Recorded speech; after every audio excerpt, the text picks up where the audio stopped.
Ոչ, որևիցե ձև։ Ասեմ ավելին, կուտակային կենսաթոշակները արցախցիների, որոնց ընդհանուր գումարը շատ մեծ է,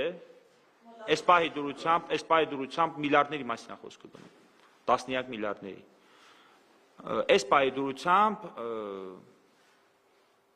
իմ կարծիքով հափշտակված են Հայաստանի Հանրապետության կողմից։ Այ բոլորի կուտակային կենսաթոշակներ, այդ թվում նաև իմ։ Կուտակային կենսաթոշակները, թե ինչ ճակատագրի են արժանացել, այս կապակցությամբ նաև Սահմանադրական դատարանը համապատասխան դիմում հասցեագրված, բայց այնուամենայնիվ կուտակային կենսաթոշակները հափշտակվել։ Հայաստանի Հանրապետությունը, որ դրա նկատմամբ այդ արցախցիների վճարածներն է, որ դրա նկատմամբ որևէ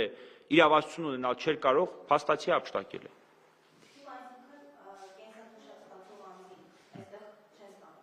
Չէ, ստանում են, խոսքը վերաբերում է կուտակային կենսաթոշակների, դա մի քիչ այլ հասկացություն է։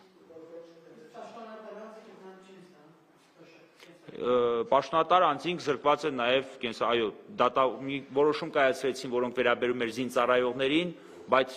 դատախազներին չի վերաբերում, դատավորներին։ Ունենք դատավորներ, որոնք դիմել են դատական պաշտպանության եւ անգամ դատանը պարտավորեցրել է նրանց կենսաթոշակ նշանակել։ Ես չգիտեմ, Պիկին Արզումանյանը դիմել է, թե չի դիմել, բայց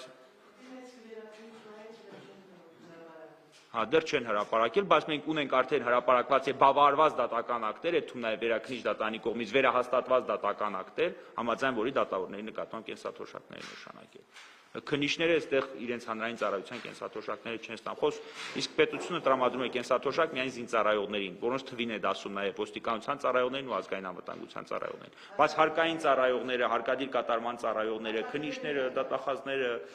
դատավորները մասնագիտական կենսաթոշակ չեն ստանում։